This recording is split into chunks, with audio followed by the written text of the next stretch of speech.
boop, beep boop, beep boop. A Just the Network production. Beep boop boop.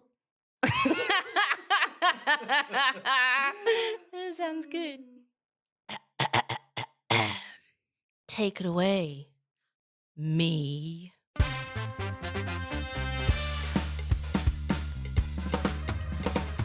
Hello, Gistners, and welcome to Just the Gist. I'm your host, Rosie Waterland, and in this podcast, I tell entertaining stories about anything and everything, but with just the gist of what you need to know to help you sound impressive at a dinner party. Gisting in every week is the JTG production team and you guys, the Gistners. So, let's get gisting. Okay. Wait, I'm trying to do intros better. Hold on. Let me just think for a second. Why do I always put off thinking about this until the second I'm sitting here about to do it? Okay, so the intro happens and then I go, hi, everyone. Blair. Keep this in. This is funny. Guys, this is me thinking out loud about how to be a person behind the microphone. Okay. After all this time, how do I podcast? Yeah, how do I? Okay, wait, hold on. Okay. Okay.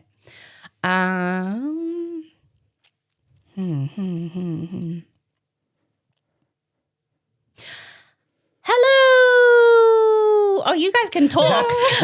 You spend all that time thinking just to go, hello.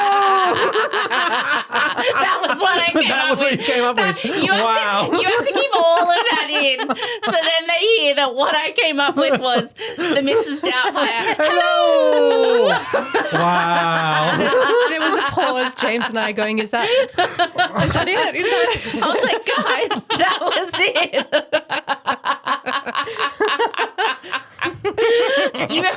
I'm an award-winning podcaster. Clearly. Genuinely are. Twice. When in doubt, do Mr. Doubtfire again. Hello, everyone, and welcome to Just the Jizz. With me today are James Joseph and Kate Lever, professionally gisting in. Hello, my Thanks for having darlings. us. Oh, you're so welcome. And our little studio here is getting more and more studio-like, don't you think? We've got some comfy chairs here. We've got pillows. We got like Tripods. shelves. And then there's all the buttons that I'm not allowed to touch, but Hands off. hands off. Check it out on YouTube. YouTube? Yeah, it's if you want to have a look. Yeah, because we film these. Hi, Hey. we're on YouTube. Yay! Yeah. And we're all naked at the moment. Yeah, we're all naked. And if you want to hear breaking news, that's on Tuesdays. And you can subscribe to Apple Premium subscriptions or through our Just the Gist Patreon to do that. And, we have very special guests on breaking news like Gypsy Rose Blanchard, etc. Friend of the pod. The only. Friend of the pod who definitely knew she was a guest She definitely on knew. the show. And she also knew she was talking to a dog. Yeah. So anyway, today I'm very, very excited about this one. This was one of my all-time favorite OG Just the Gist episodes.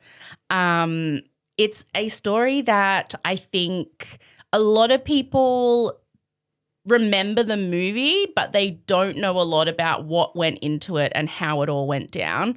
And it was so funny to me because when I told James that I was doing Just the Gist of this topic a few days ago, he admitted to me that the only time he found out that this movie wasn't real was when he listened to the Just the Gist episode I did about it a few years ago. So today I'm giving you just the gist of the Blair Witch Project, which up until like 3 years ago James thought was a real And we're having a chat about documentary. this. And the ages that we were like in that peak window where Blair Witch Project came out when we were like right into film, right into like all those things happening. Culturally, it was the moment, the Blair Witch Project. And I just assumed it was real because why wouldn't I assume it's real? Well, as you'll hear, the marketing was designed to make you think it was real. Yeah, and then from that point onwards in my life, I never thought about the Blair Witch Project again. So I had no reason to think it wasn't real up until you expertly told me that it wasn't. Yes. So thank you. There's been quite a few updates since because that was one of the earlier episodes we did on the original Just the Gist. So there's been quite a few updates that we get to add today to this Rosie's version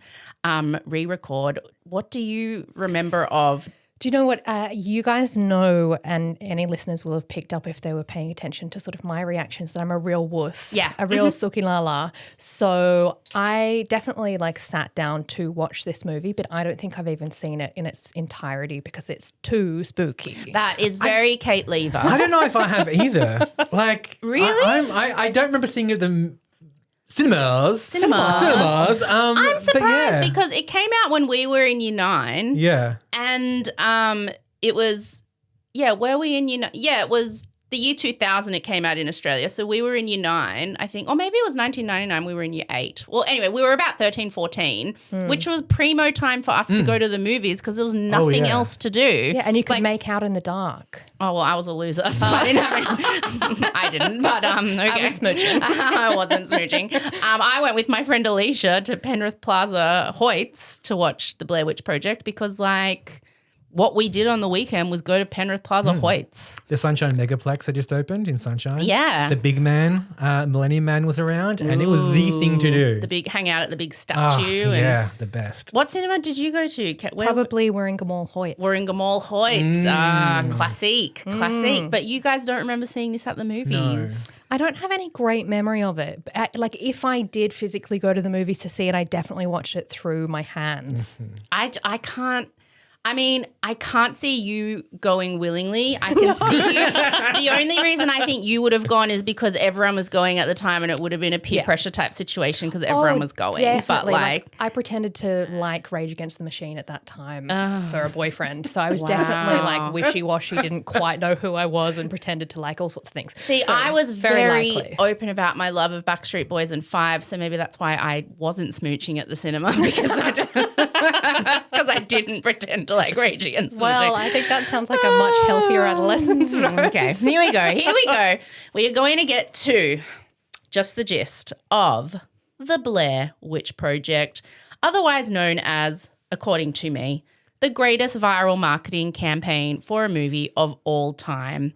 And this was because it was before the internet had become a huge mainstream thing. I mean, we had access to the internet a little, but at the time I was at a public school that had one computer in the library that connected to the internet and you could pay $1 for 20 minutes. Wow. So that was pretty much the only time we didn't have the internet at home. So that was how I accessed the internet. So it was a thing, but it wasn't a thing we used a lot.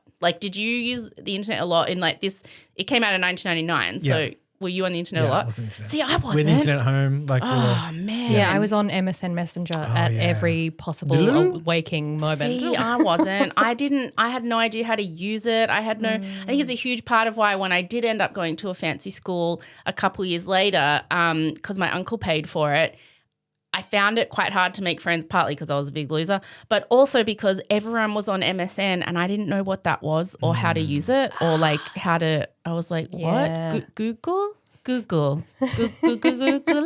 I did not know anything. But so, I mean, it was at least before we could Google something and find out that it wasn't real in 2 seconds. Oh, yeah, that's a good point. I think also, though, it was very clever marketing because even if you did Google it, they had websites there ready for you to click on. Did they? Yeah, we'll get to it, but they really took advantage of the fact that we were all quite naive still and new to understanding how information on the internet worked. So here we go.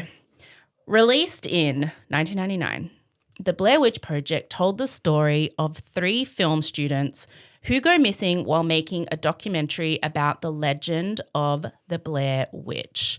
The movie's posters had a tagline which read, "In October of 1994, 3 student filmmakers disappeared in the woods near Burkittsville, Maryland, while shooting a documentary. A year later, their footage was found. ...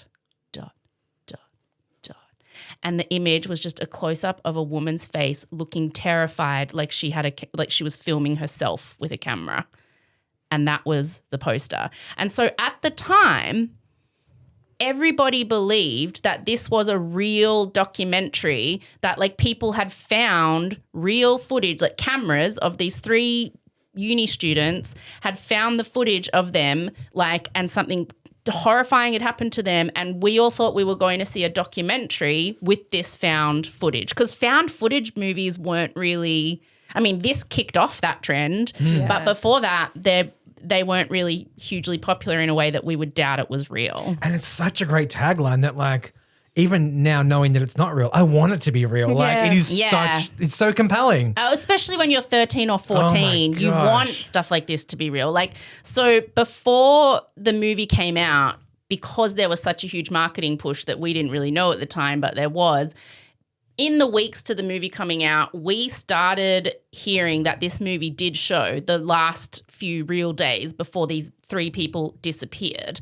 And, like, you could search the Blair Witch, like, on the internet, if you were rich like Kate and James and had access to it. Not like me with my $1 for 20 minutes, which I used to look up pictures of the Backstreet Boys. But if you searched the Blair Witch on the internet after hearing about this scary new documentary that was coming out, you would get some trailers for the movie, but mainly you would get taken to a website called like blairwitch.com, and that would show you, like, it had information about the 3 students who were missing. It had a whole lot of like evidence. It was kind of like a true crime website. It had a whole pictures of lots of evidence of like diary entries from the students. It had like information about the town, information about the legend of the Blair Witch. It really did. It had like news stories, like photos of news clippings of these students who had gone missing. So back then, if you clicked on a website, you assumed it was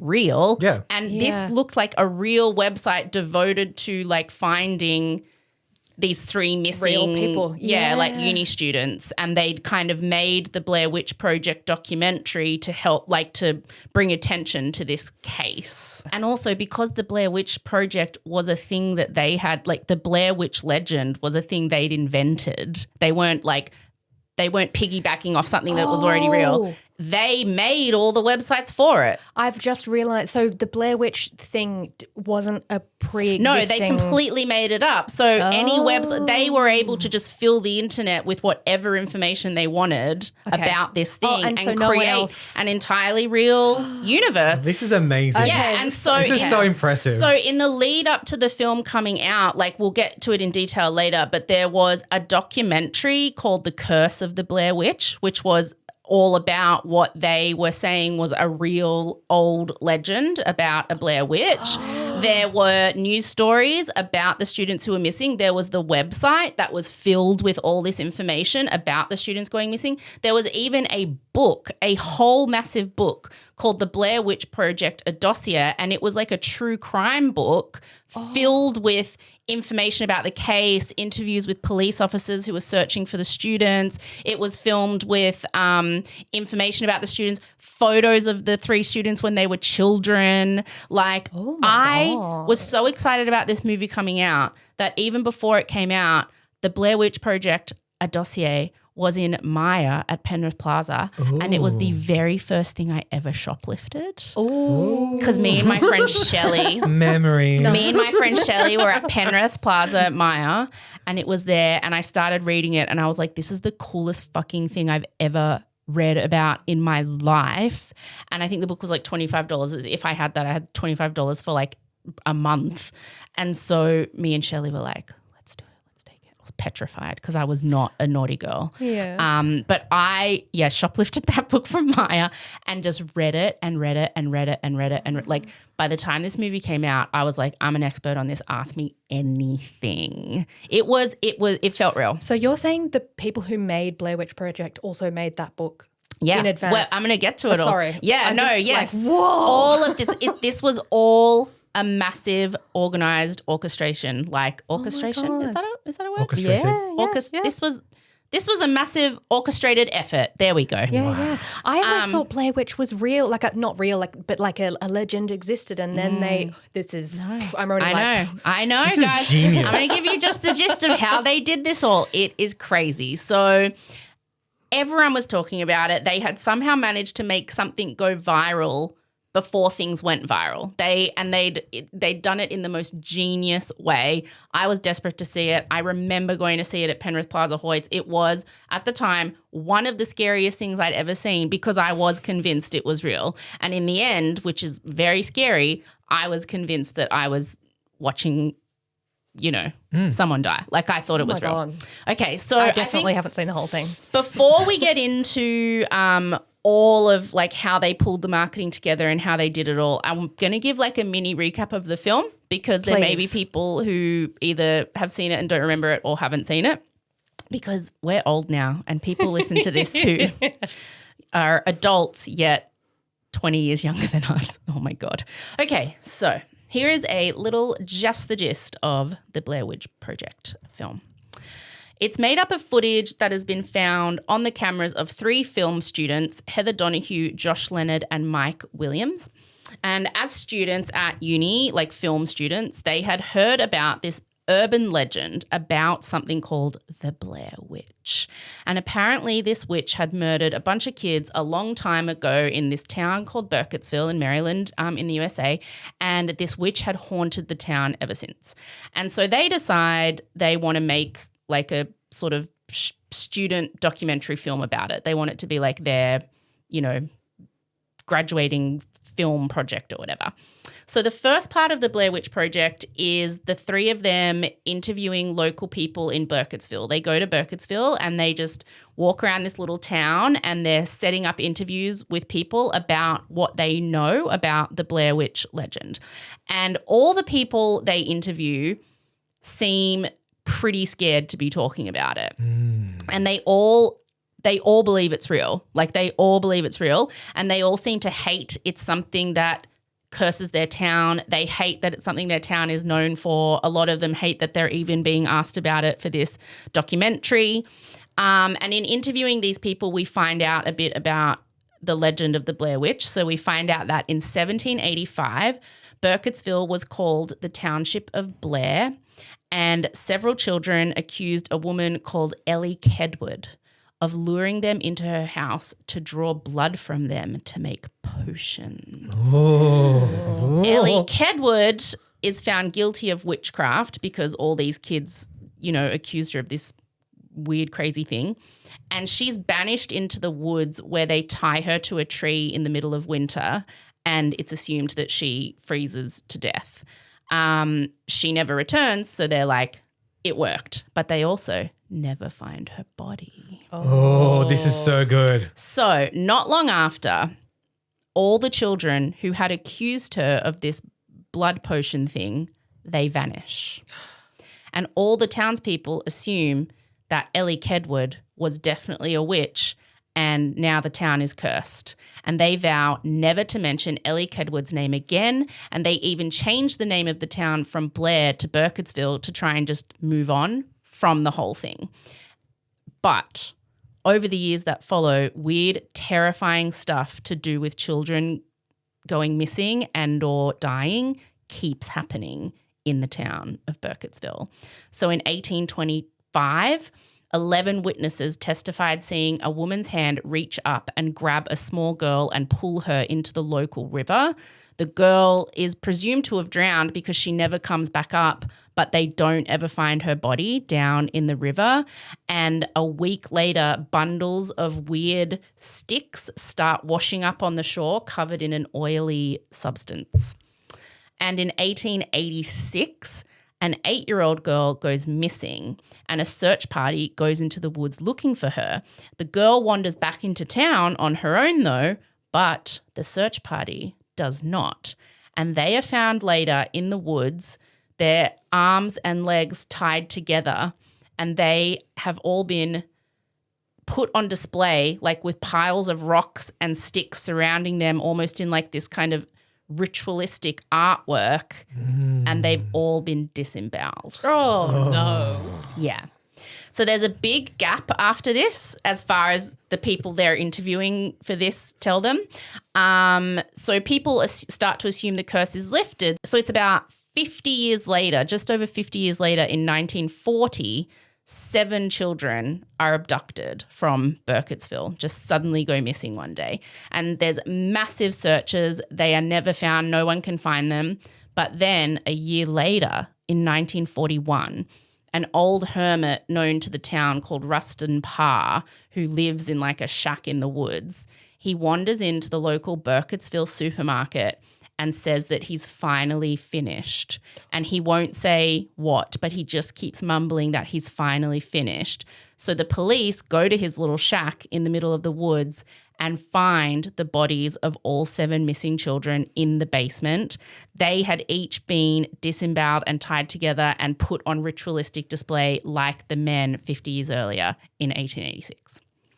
Also, Kate, this didn't actually happen. I know. Yeah. I know. Because your facial reaction is like, how horrific. In the Blair Witch Project, this is like what the people in the town they're interviewing are telling them. Who are actors. Yeah. Well, I mean, yeah. Well, Okay. So 13, 14-year-old James would have been so enthralled by this. So, wow. And I mean, in the Blair Witch Project, at the start of it, Heather, Josh and Mike don't believe They don't believe the Blair Witch Project. Like they don't believe the legend. They just think it's an urban legend and these people in this town are like crazy. Yeah, in a weird backwards little town and they believe this nonsense thing. So they're interviewing all these people and these people are telling them these stories and they're just kind of like, okay.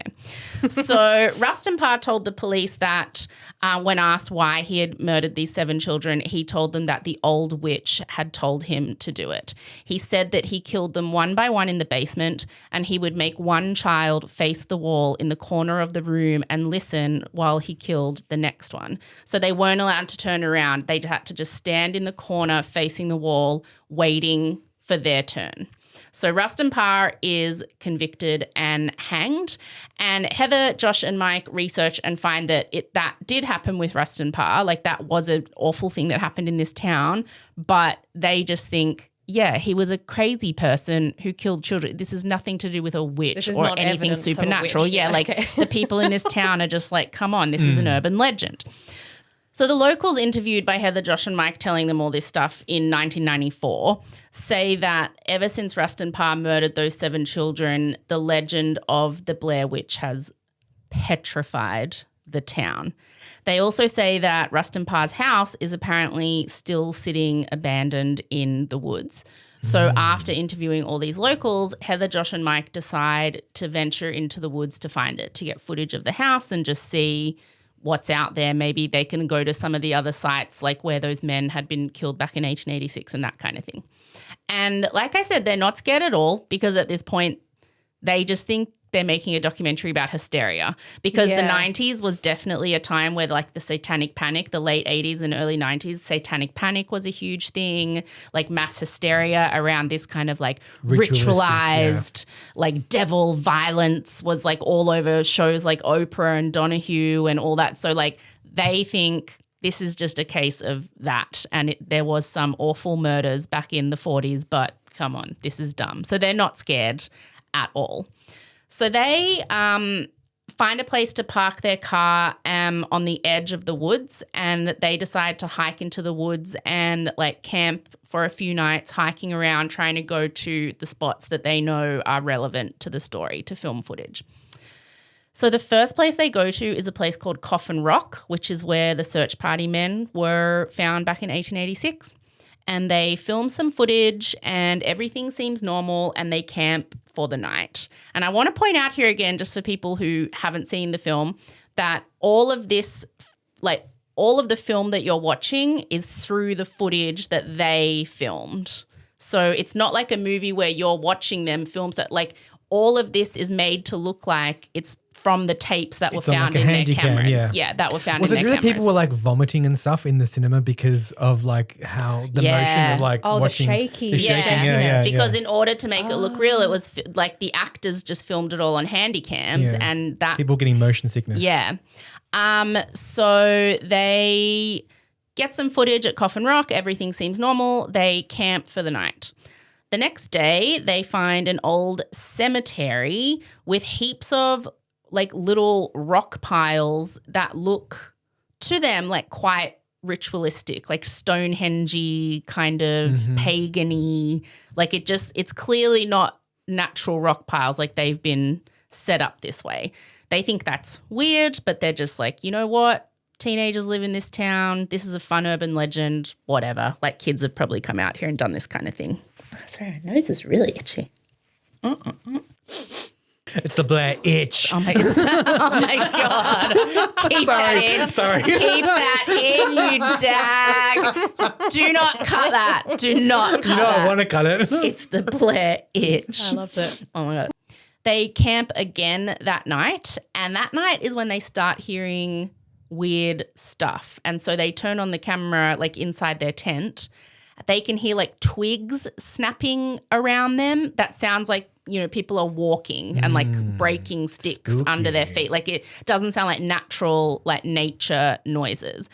And that freaks them out enough that they decide, we've got enough footage out here. This is weird. Even if it isn't supernatural, it might just be like weird students, or who knows, there might be some weird guy who is inspired by the other guy and they're just like, you know what, let's get out of here, because there was definitely someone walking around last night. So they decide the next morning, we're going to leave because this isn't worth it for like a student documentary.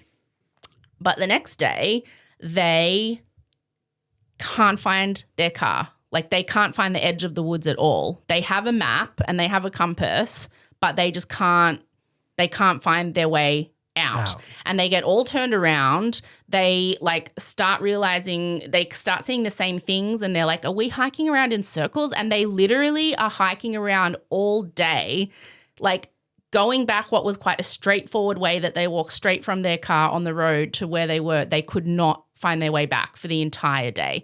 So eventually, like, it gets dark. So they're like, well, we have to camp again for tonight. And that night, they start hearing a lot more crazy and scarier stuff. So they hear branches snapping again, but this time they also hear footsteps, like clear footsteps running, like sprinting around them. They also see and like can hear fingers running along the side of the tent, like along the material of the outside of the tent. So they are freaking out.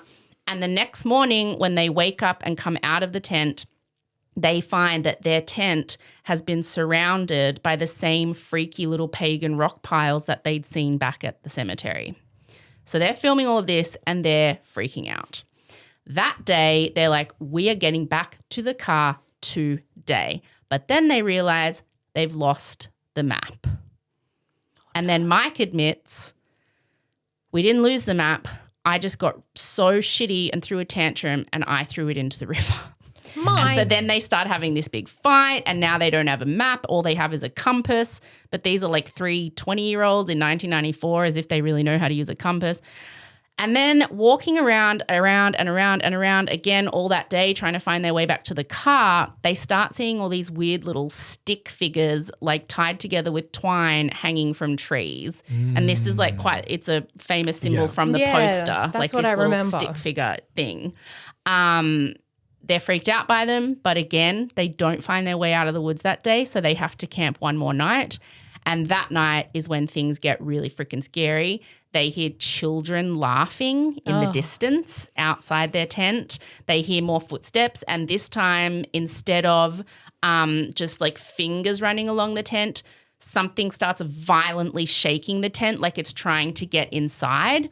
They all start screaming, and this is where people did get sick in the cinema because it's all on just the handy cam they're holding. They start screaming, and they just all decide to sprint into the woods. So, like, the camera's kind of just running along with them. It's kind of like an episode of Cops, like where they're running, the camera's on the person and they're running. So they just all run screaming into the woods and hide until morning. When they get back to their tent the next morning, all of their stuff has been rifled through, and Josh's stuff is covered in this weird, like, oily slime. And at this point, they are petrified. Like, They don't know if it's supernatural. They're arguing about whether or not it is, but they know it's something and they want to get the hell out of there. They still just seem to hike around in circles though. They're arguing a lot, like things are getting dire and they're all getting pretty exhausted and despondent. That afternoon, all of a sudden, Heather and Mike turn around. Josh is gone. They're like, what the heck? Like they were all just walking. They turn around. He's gone. He's disappeared. They spend the rest of the afternoon looking for him, can't find him. So they set up camp that night and they are petrified. And during the night, Heather and Mike can hear the sounds of Josh screaming coming from the woods outside the tent. And like he's screaming in a way that sounds like he's being tortured. Like it's petrifying. Heather and Mike make it through the night, and the next morning, Heather finds another one of those weird little bundles of sticks hanging from a tree, and she notices a bit of Josh's shirt in it, and it's like bloody. And when she opens up the little bit of like shirt material, she finds that there is Josh's hair, and there's also some teeth and a piece of what looks like tongue. Oh. She's filming this herself secretly. She doesn't tell Mike because she's like, Mike's already at the end of his tether. Like she's like, he'll freak the F out. I can't tell him. So she doesn't tell him. And again, that day, they don't make it out of the woods again. So they have to set up camp that night. And this is the night where Heather records the famous video, because after finding the teeth and the tongue and the hair, she's like, she thinks it's real. And so I'm going to give you a performance. Oh, ready? Yes, I'm so ready. This is the footage everyone knows. Okay, ready? I might not remember the words exactly, but here we go. She's like got the camera super close on her face. She's in her tent by herself and she's filming what is this? I think she thinks she's going to die, and she's filming essentially like a goodbye and an apology. So she's like, I want to apologize to my mom and dad, and to Josh's mom and dad, and to Mike's mom and dad. I didn't know. I was so naive. And I'm so scared right now. And this is very famous. Oh my gosh, performance. Thank you. Do you have tears in your eyes? Yes. Thank you. I can hear the AFTRA nomination. Although what I couldn't emulate was, and why this scene became very famous, is because she is bawling and it becomes famous because there's a lot of snot coming out of her nose and the camera is really close to her face. Was there a Scary Movie parody, I think? Yeah, there's a gazillion parodies, but yeah. So she, in that little video apology, admits that she believes something evil is trying to get them, and she apologizes to everyone's parents because she's like, I'm the reason we're out here. And then while she's filming that little famous apology, they hear Josh screaming again. So she and Mike run into the woods this time towards his screams to try and find him rather than being scared and avoiding it. So this is like she has the camera and she's running and they're screaming. And this is probably one of the most scared I've ever been in a cinema in my entire life, is this scene. Like this is the ending, the climax of the film is them like with this camera just running towards this screaming. They find a little abandoned shack and they can hear Josh screaming inside. So they go in and it is very scary because the camera's just only picking up flashes of things because it's like pitch black, and it's only when the flash from the camera, like the torch flash from the camera even points at anything that you can see stuff. So you're just sort of seeing blackness and then nothing, and then Heather's petrified face and then Mike's petrified face, and then she puts the camera on the wall and you can see like there are all these children's handprints, like painted handprints on the wall of this shack, and all those little stick figures that they'd seen the last few days are hanging all over this shack. And then Mike, like you can hear Josh screaming and it's coming from downstairs. So pretty much one of the last things you see is Mike starts running down the stairs towards the screams, and Heather's holding the camera. So she's chasing after him. You can see Mike. And then the footage, and then like the camera cuts, and then the film ends with like the camera is clearly on the floor, like where it's been dropped. And the footage you see is Mike is seen just standing in the wall facing the corner while you can hear Heather's horrified screams like she's being tortured off out of shot. And then the film cuts to black. And then it's just like, this was the last footage we ever had from Heather, Mike, and Josh. That is a perfect film. It's a perfect film. Oh my That's God. perfect. I also like the whole time you told it so well. But like, I had to keep going like, not real. Not real. My heart was like, it's real. You're in the woods. We thought it was real. Like this That's is what horrifying. like I believed it was true. I believed I was when I was watching this. I thought I was watching. Oh my God, that is horrifying. And whether it was Rustin Parr or whether it was the witch, like the same thing was happening to them. They were one of them was having to face the wall while the other ones were getting murdered. Oh, like, amazing. I mean, this was all set up to feel so real that even at the time when the film came out, if you went on IMDb, the actors or the people appearing in the film were listed as missing, presumed dead. Oh my God. Like there was just no way to know it wasn't real. There was no way to know. So we all thought it was real. It petrified everyone. A few weeks after the movie came out, I mean, maybe that's how long it took me. Maybe other people knew, but that's when we all realized it was all fake. The whole thing was fake. None of it was real. And so I will now give you just the gist of how it actually all came together. So in 1993, a couple of film students called Daniel Myrick and Eduardo Sanchez realized that they often found true crime documentaries that they watched way more scary than horror films. So they were like, what if we put together some kind of film that combines the best of both?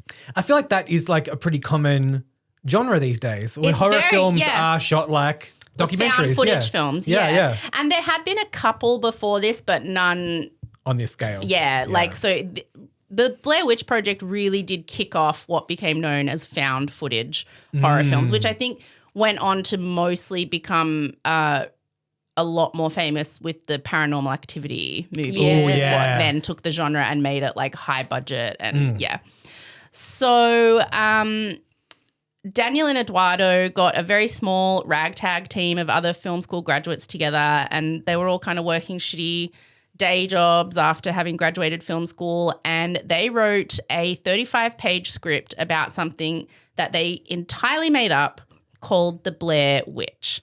And they knew they'd have to develop a very rich mythology around this legend they'd made up. So they spent a very long time coming up with a very detailed history of this whole legend. They wrote it out, I think it was about 60 pages, like the legend of just the history and the town and all the things. Like Burkittsville is a real town. I was about to ask that. But other than that, everything is entirely made up. They said they, drew inspiration from like the Salem witch trials and like also from the Satanic Panic that had been going on in the last decade before they did this. Just they hodgepodged a bunch of things together to create this legend. The script they wrote had no dialogue because they decided that the best way for them to make the film, to make it feel real, was for it all to be completely improvised. So the script would just say things like, the actors realize they've lost the map. Mike admits he threw it in the river. Yeah. And then they just have to like action. Go for it. Yeah. So they were like, we're going to need really good improvisers who are going to be able to do this. So they auditioned over 2,000 people. Wow. Yeah. To find, I mean, this is in the US, film schools and like acting schools. It's a big thing when you're at acting school to be in lots of graduate movies because you're trying to like build up your acting reel and everyone. So I think it's not uncommon for there to be lots of auditions for projects like this. they auditioned over 2,000 people to find the final 3 actors who appeared in the film. They're Heather Donahue, Joshua Leonard, and Mike Williams. So they used their real names in the movie. I feel like that's going to cause some problems. Yes, we'll get to that because it does. Oh my God. So in terms of the audition process, the actors later said that they pretty much just walked into the room. They were given no time to think. There was no like, hi, how are you, blah, blah, blah. They just walked in and the director said, you've been in prison for 8 years. This is your parole hearing. Why do you deserve to be released? Oh. And they had to just stand there and improvise something. So, they were really trying to make sure they got some good improvisational actors. But even with great improv skills, the directors really wanted this movie to look as real as possible. So the whole film shoot was basically set up like a real life haunted kind of hike experience for the actors. Like, when you go through a haunted house at the Easter show or whatever. No. Kate definitely wouldn't know. But they set up this they sent them out into this camping trip for 5 days and were just going to set it up like they were getting messed with, like they were on a haunted camping trip. Yeah, to actually scare them. Oh, no thanks. So they gave each of the actors the 60-page history on the lore of the Blair Witch. So the actors thought the Blair Witch was real, a real legend. They knew they were filming a fake movie, but it was told to them, there is this legend about this thing called the Blair Witch and we're making a horror movie about it. And they were like, oh, cool. Okay. So they believed that the Blair Witch was real. Oh. So Heather, Mike and Josh get sent into the woods with a camera and camping gear. And they're basically told, you just have to go along with everything that happens. See you in 5 days. Oh, my God. They're just sent out there.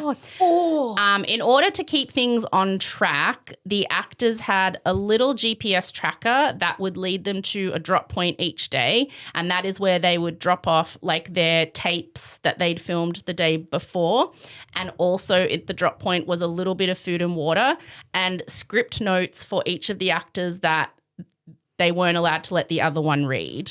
So, Heathers would say something like... This is crazy. Heathers would say something like, you insist that the car is south and do not take no for an answer. You want to go south. And then Mike's would say, you're looking at the compass and you need to go east. Do not take no for an answer. You're going east. They would just mess with them to try and get and then Mike, for example, in his one day, it was you need to throw the map into the river. Oh. And then when everyone's looking for the map, you need to admit that you threw the map in the river.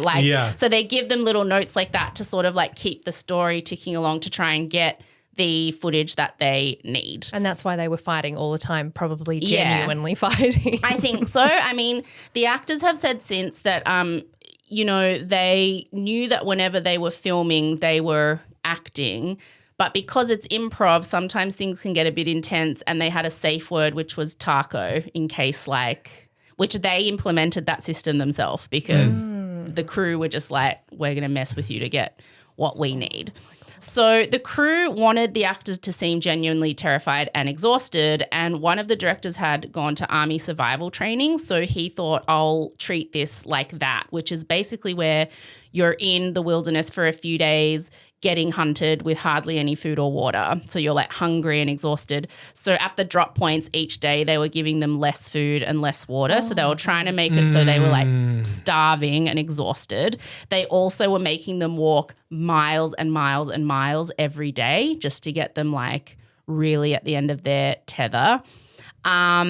At nighttime, it was the crew that were running around making all the noises, and the actors didn't know. They knew tonight we will be filming X or whatever, but they didn't know what it was going to be. So they're in the tent in the middle of the woods at night getting genuinely petrified. Yeah, terrified. People trying to genuinely scare them. These are actors. Yeah. So you don't need to starve them because they can just act like they're starving. I know. I mean, it's like that famous the famous anecdote of Dustin Hoffman was filming with Laurence Olivier, and there was a scene where I think he was getting tortured, and so he had to seem like exhausted and like he just was barely holding on. And before his scene, he would run around the building like 20 times and then come inside like totally like ugh.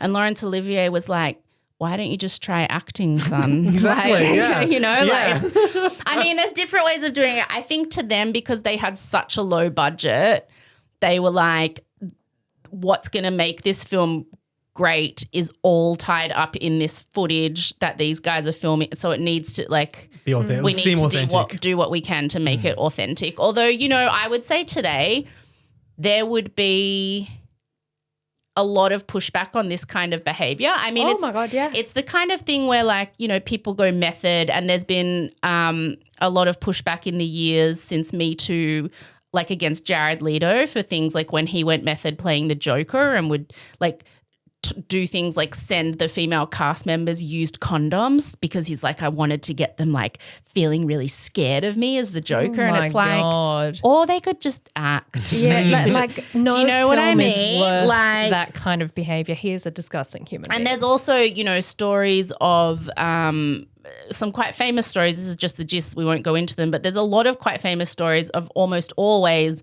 male directors subjecting female actors to pretty horrific, like real life stuff in order to get genuine reactions from them. Probably the most famous is Tippi Hedren filming in The Birds, Alfred Hitchcock's horror movie where these birds come flying at her, and she got objected to hours and hours of real birds like flying because he was trying to get it just right. Or even Shelley Duvall, Duvall, I always forget. She talked about how she was legitimately psychologically traumatized filming The Shining because there was a lot of scary stuff, like that famous scene where she's standing behind the door and Jack Nicholson is whacking it with an axe and shit. Like a lot of that she didn't know was going to be happening. So she's genuinely petrified. And like your body doesn't know the difference between that being real or not. It's as far as your body is concerned, it's happening. So it causes trauma, you know. So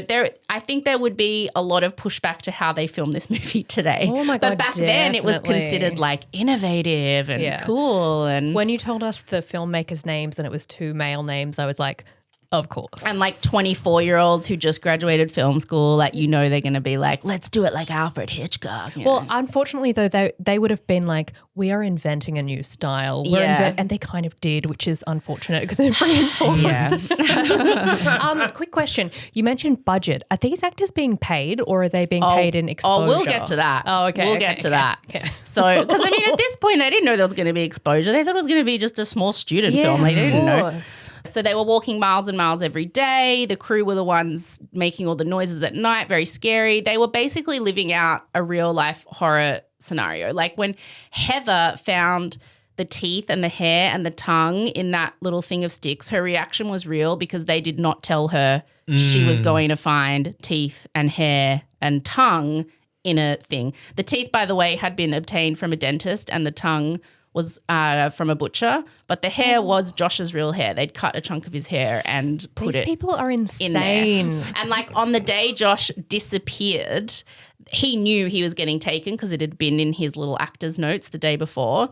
They took him to a hotel and they recorded him screaming, and it was like that tape that they played to scare Heather and Mike the next 2 nights. So they really like. And did they do something to Josh to make him scream, or he was allowed to just scream? Because they need their screams to be authentic screams. I mean, you can tell the difference. I feel like at this point, yeah, maybe that was his real teeth. Like, who knows? Oh my God. So even like all the townspeople they interviewed about like the Blair Witch legend at the start, they were mostly like people from the town where they were filming or people they knew. Like it was just all very much thrown together. Actually, my favorite story is there's this woman interviewed called Mary Brown, who's this kind of old kind of witch-looking lady. A lot of people theorize that like she was the Blair Witch when they watched the movie, and she's like talks about how she's lived in Burkittsville her whole life, and she insists she saw the Blair Witch once, and she's like really great. You would think she's an actress, but she's actually just this older woman called Patricia DeCoo, who when the crew was coming to Burkittsville, put up notices around town like, does anyone want to intern for free on our movie that we're shooting, and she was the only person who replied. And so they got like this woman in her 60s like doing odd jobs for them, and they were like, you know what, you might actually be able to film this little scene as this town lady. And she was great at it. She's got one of the most memorable scenes like of all the people they interviewed. So after the shoot was over, it took about 8 months to edit. And they were hoping like, this is pretty good. They'd spent in the end about $25,000 making it.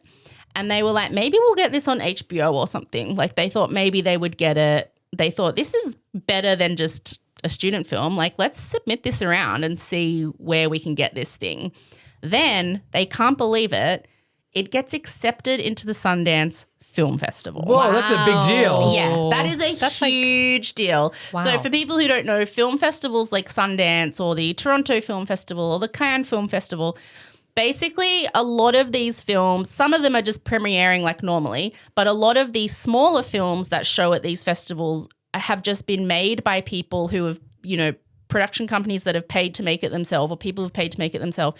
You show your movie at these festivals because all the distributors are there.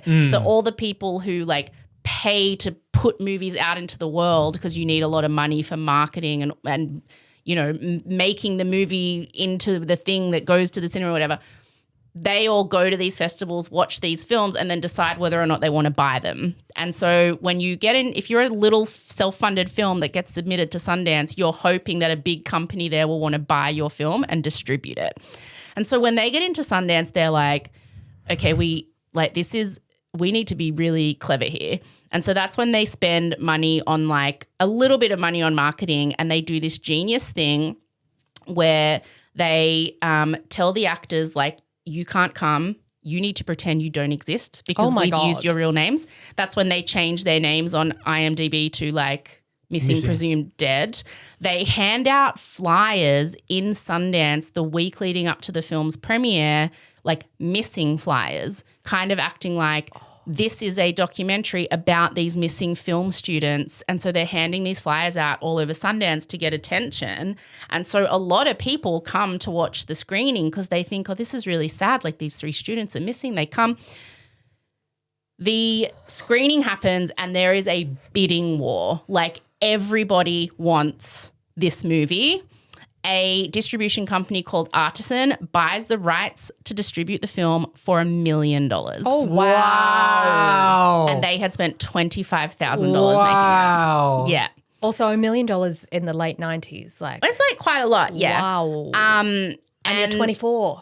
Yeah. Woo. Now they have a major distributor behind them, and the distributor is like, that missing flyer thing you did was genius. So they hire a PR firm and they spend about another $500,000 just on marketing. And that is when they decide to really lean into this is real found footage. These people are actually dead. This is a real documentary that we have put together from the footage we found on these 3 students' camera. And they just lean into that because they were like, that's the thing that blew up everyone's minds at Sundance. That's the thing that made us want to spend $1 million on this. That's how we're going to market this film. So they spend $500,000 and they make the half-hour documentary called Curse of the Blair Witch that airs on HBO. So people watch that thinking it's a real documentary about a real legend. Could you do that today? Like... Anyway, keep going. That documentary has stuff like, you can watch it. It has like footage from an old press conference in the 40s with Rustin Parr after he was arrested, like admitting that he killed the kids. Footage. Yeah, it looks like real footage of like, you know, we have this old footage back in the day when Rustin, like they literally make this whole documentary that is around a thing that's not real. That's God. when they write the entire book called The Blair Witch, a dossier, and they publish it. Would later get shoplifted by that girls that I did not pay for, yes. That's when they make the website, like blairwitch.com, that looked like a real website about trying to find Heather, Mike, and Josh and this documentary. And like I said at the start, you know, it's filled with childhood photos. It's filled with like pages from Heather's diary. It's filled with the history of the Blair Witch. It's like so problematic. It's like got It's all diabolical. this stuff right. And so, you know, the internet then was pretty new. And if you searched the Blair Witch or the Blair Witch Project, which everybody was at this point because everyone was hearing about it, like this was the stuff that would come up because they had made it. Yeah. Like, and if you search the actors' names, well, you weren't even searching actors' names. You thought you were searching Real those people who students' were names. missing. And it said they were like missing, presumed dead, to the point where all three of the actors said their parents started getting like condolence calls from people and checking like because they thought their children had died. If you're one of the actors, you would have to change your name to something else, I feel like, to lead a life that Well, Well, I'm hoping Rosie's going to tell us what they were doing. Yeah, this whole time. there's a lot of updates. There was an update as recently as 2024 about these three actors. Really? Yeah. So the trailer was then, after all this hype had been created around like, oh my God, there's this like documentary that they put together that they found in this camera, and oh my gosh, based around this thing called the Blair Witch. Like, what's that? Oh my God, it's this old legend. And that, like, it just became this thing that everyone was talking about like it was real. So once all of that had been drummed up, they released the trailer, and the trailer had the iconic "I'm so scared right now" scene.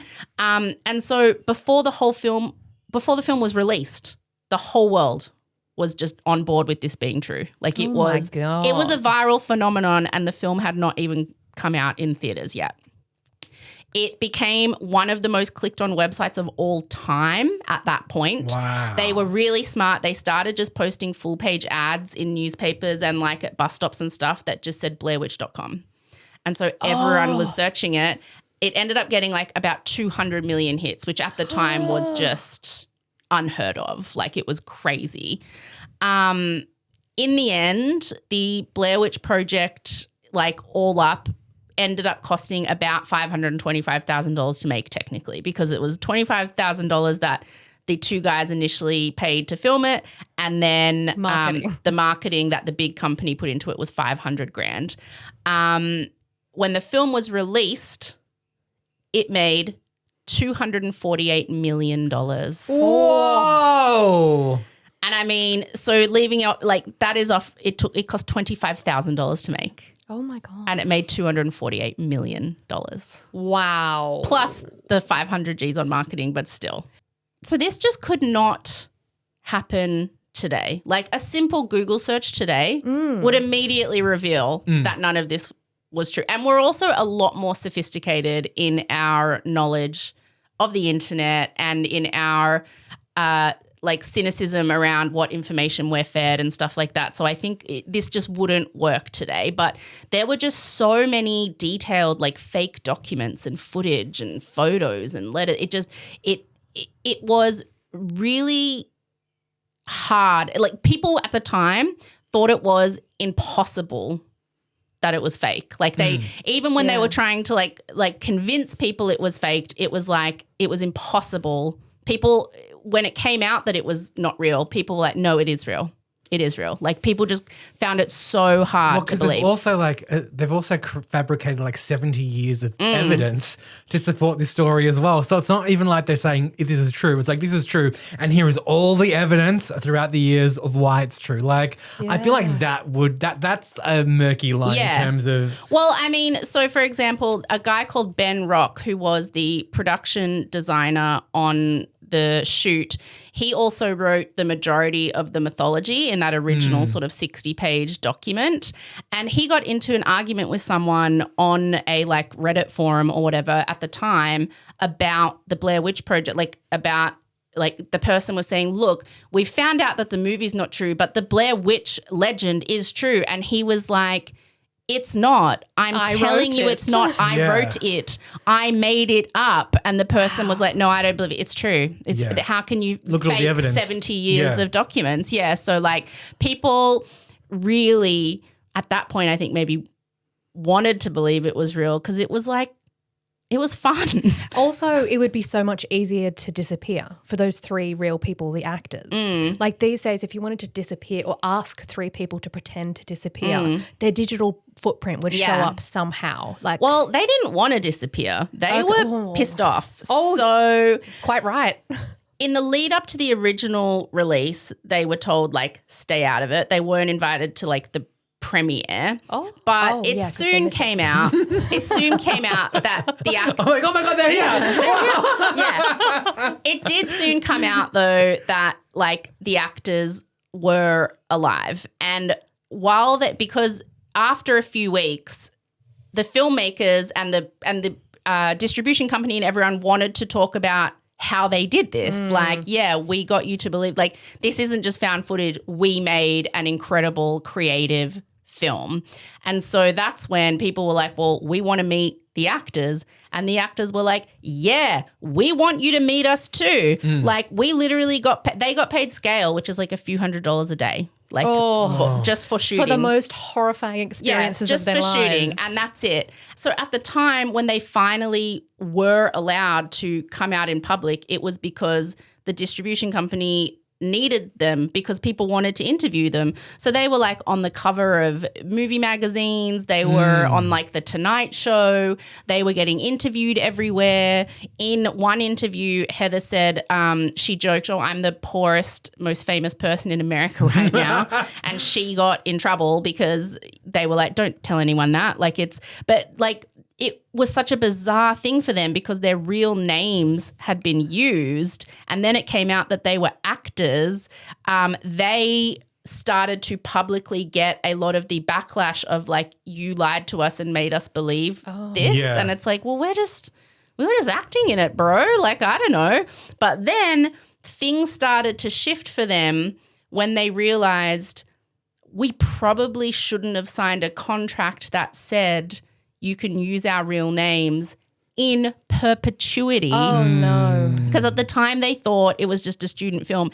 And they also, I'll read you this quote, they were told that the footage with Heather, Mike and Josh was going to be about 10 minutes of a wider film that wasn't about them. Oh, no. And so they were like, oh, yeah, use our real names, whatever. Like, this will be something for our acting reels.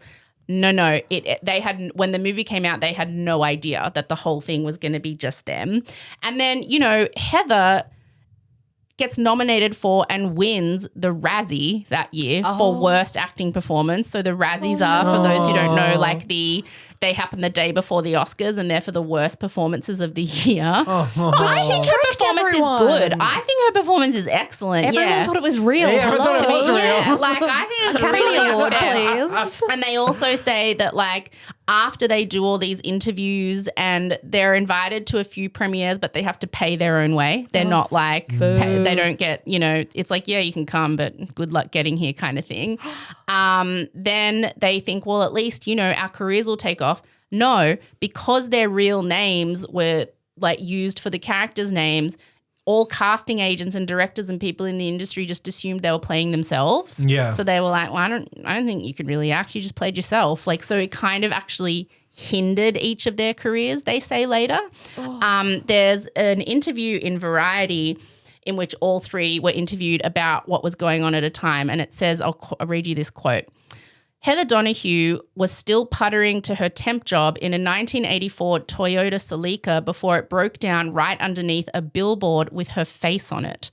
Mike Williams' boss kept asking him why he was still moving furniture in Westchester when he was on the cover of Newsweek.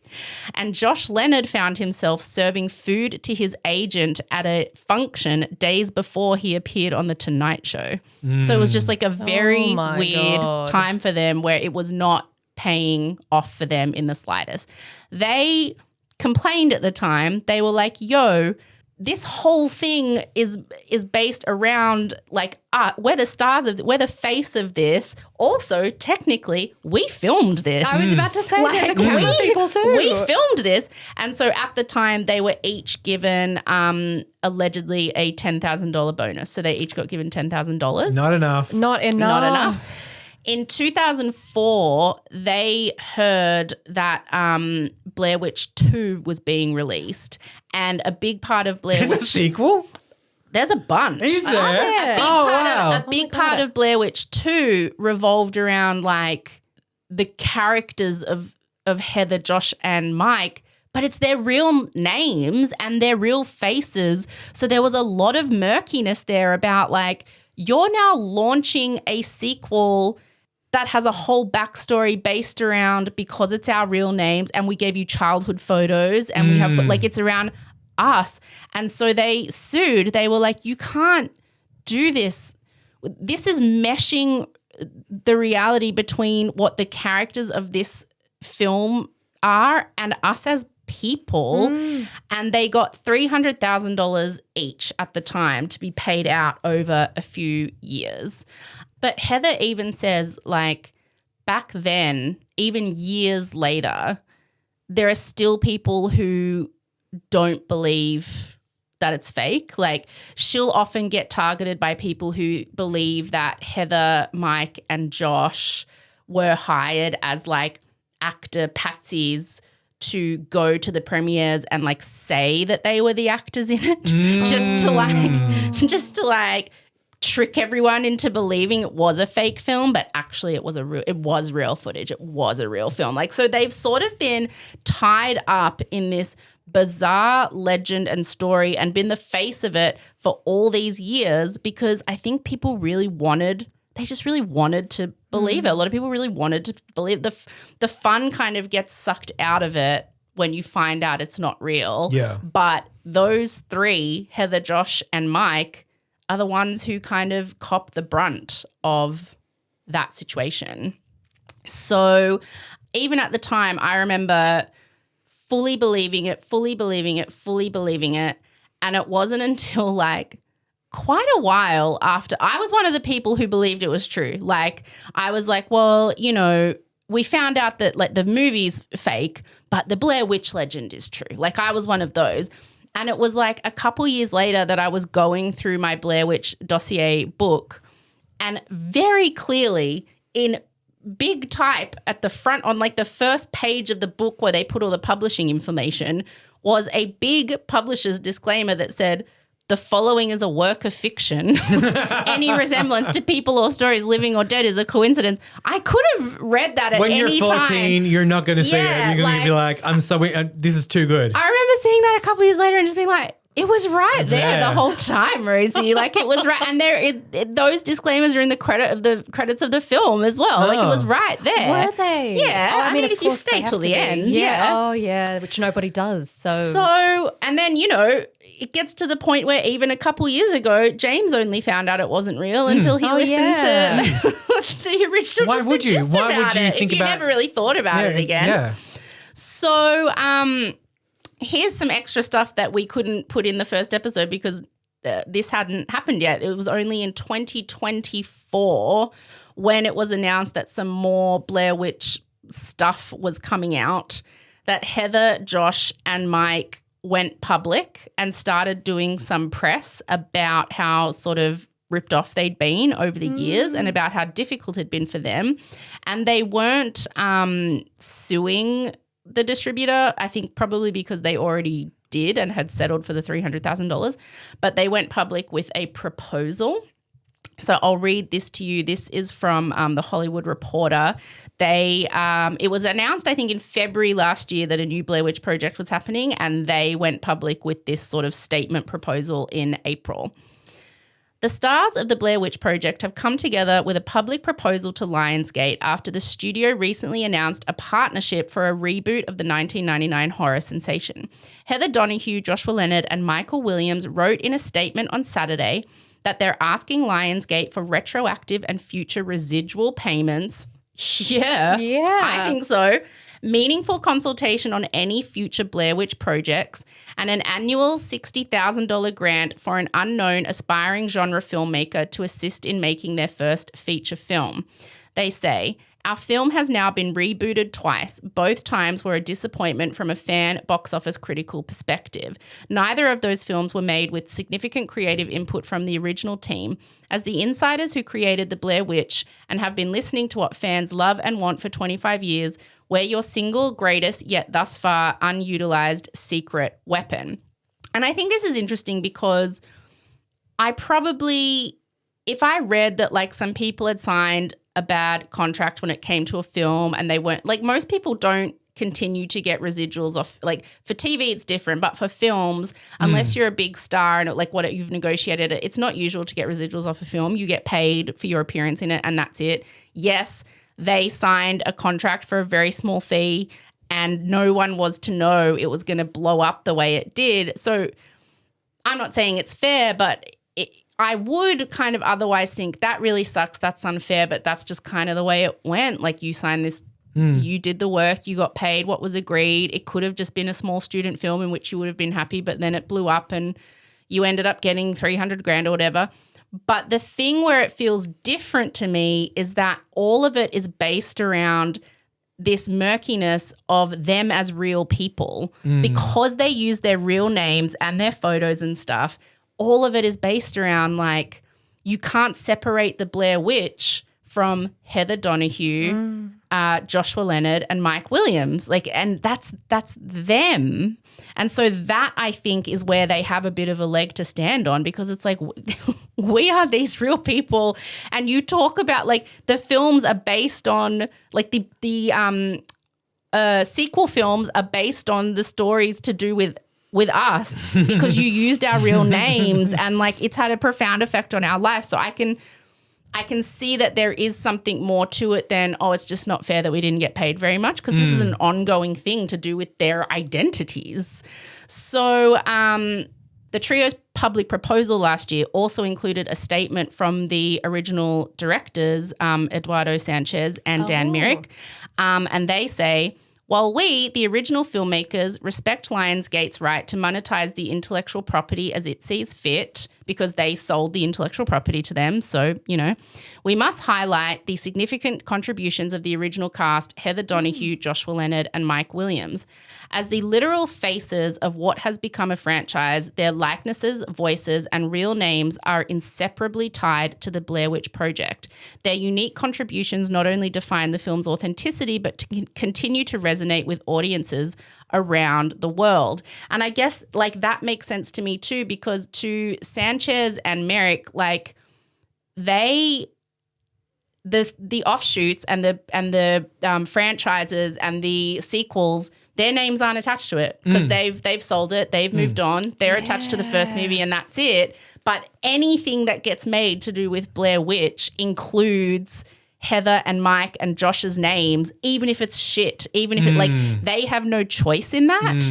And so I can understand why Sanchez and Merrick probably feel bad about that now. Yeah, like, they should. Yeah. So this is another quote from Variety. The actors didn't give much thought to the clause at the time that the distributors would have the right to use their real names for the purpose of this film, rather than the generic names that had originally been used, Jane, Bill, and John.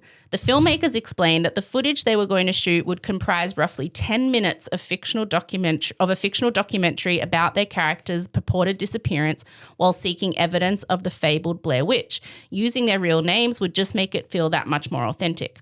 It wasn't until roughly a year later that the cast learned that the filmmakers had changed course and made their footage into the entire movie.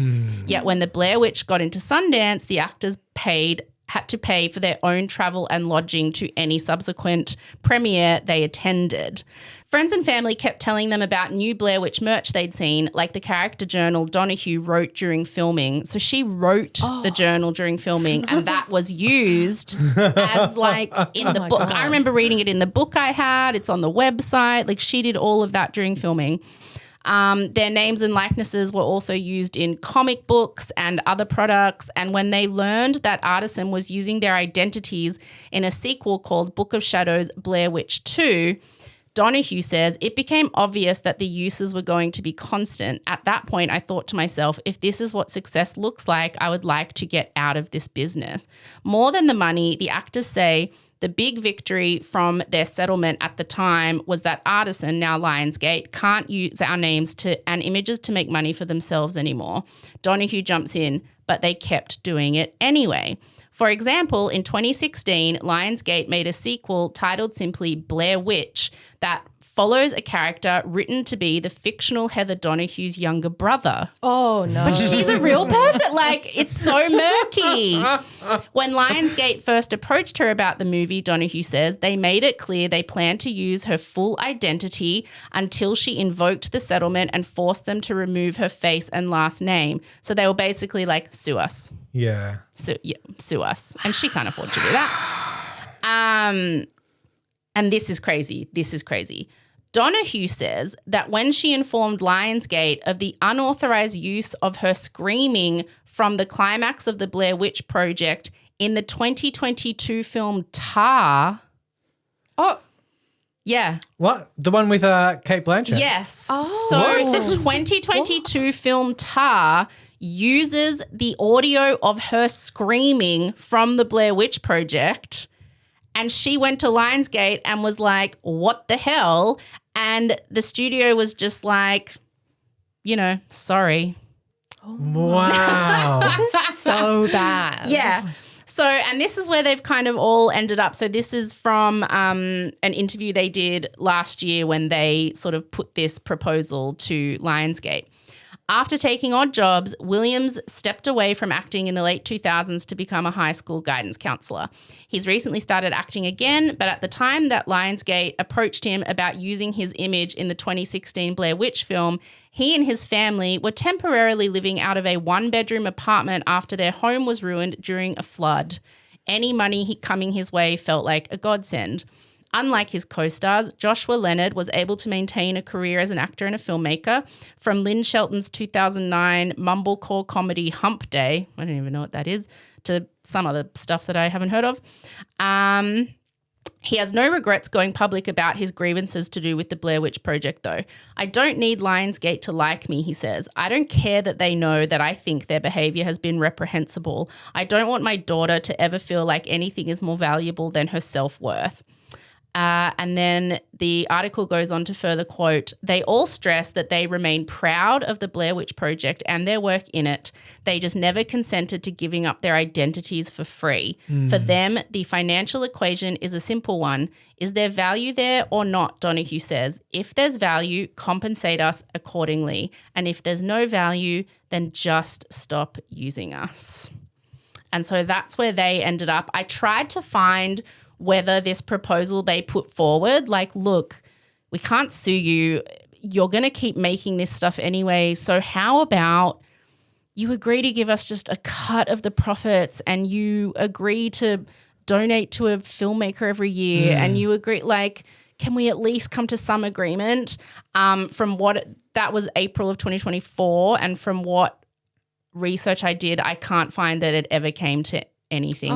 Like, I think Lionsgate was just like, lol, shut up. Yeah. So that is awful. that's what happened to those three, and that is just the gist of the Blair Witch Project. Wow. Probably the most clever, weird, insidious, genius, exploitative viral movie marketing campaign of all time. All those things. And I'm still so impressed with it as well. Yeah, it was impressive. But also the real horror story is you're a film student and you get your identity taken forever. Never sign a contract that lets people use your name in perpetuity. Never sign any contract that has the words in perpetuity in it. My agent taught me that. Yeah. Never sign anything that says in perpetuity ever. Yeah. Wow. I mean, I guess like some actors are dealing with this now in terms of AI versions of themselves. And whether their identity and their likeness belongs to them or whether they can sign it over or whatever, blah, blah, blah. But this is like so many years before all of that. I know. And it's so like dystopian. How would they have known? Exactly right. How would the filmmakers have known? How would they have known? Yeah, I don't even entirely blame the filmmakers. No. It was just like they probably got them to use their real names because they were like, if you're going to be improvising for 5 days, it's easier to just use your real names Yeah. in You're case you slip accidentally gonna up. say And, Mike. you know, like Yeah. it's, Like no one would have known Nah. where this would have gone. I you mean, just sign a thing. You're like, yay, I'm in this movie. I'm getting paid $800 a day or whatever it was. Like, I do think it's sadistic to put them through real fear yeah, in the first instance. Yeah. Like that is hectic. Yeah. That's like reality TV level kind of where people just like desperate Fear people factor sign kind of, up yeah. to do anything in the hope of escaping their own lives and making some money. But that is Yeah. that's horrific. Yeah. And there are still people today who believe that the Blair Witch legend, at least, is real. Like the film was like a fictional film, but it was based on this real legend of the Blair Witch. I thought it and was. even the guy who made it up says he still gets into arguments with people online saying, I can show you the original notes where we just made it up. People are like, nope, it's real. It's so crazy because they started out being like, are people going to believe this is real? And now they're like, people don't believe this is fake. People refuse to believe this is fake. I mean, that's a good job. That's a sign of a good job. Wow. Yeah.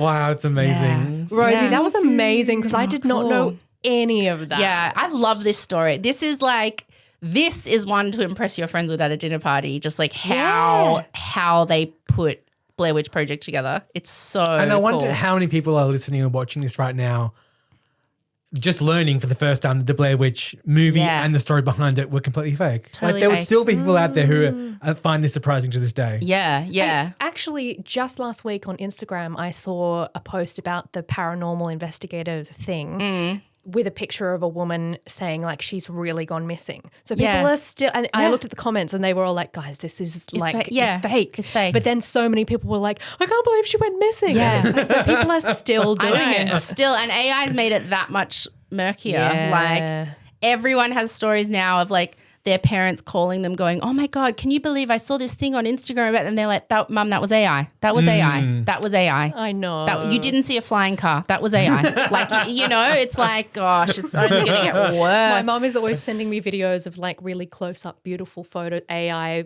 footage of like a lamb blinking and their eyelashes are so beautiful. I'm like, Mom, it's not real. It's not real. It's not real. Oh, God. So the fact that they managed to pull this together with It's none incredible. of that is nuts. It's the coolest story.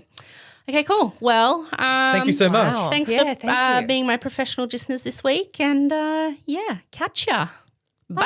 Bye. Thank you for listening to Just the Gist, a Just the Network production. Executive produced and hosted by me, Rosie Waterland.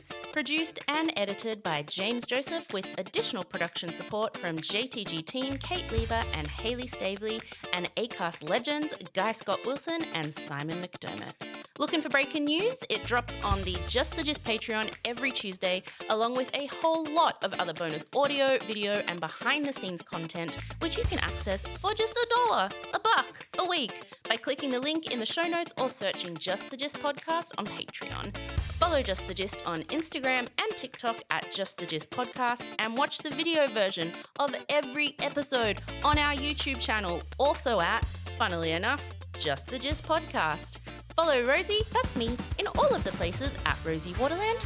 Want to give us a suggestion? Tell Rosie to stop singing so much? Email us at hello@justthegist.com.au. Thank you, as always, for listening. Now go say something impressive at a dinner party. Bye.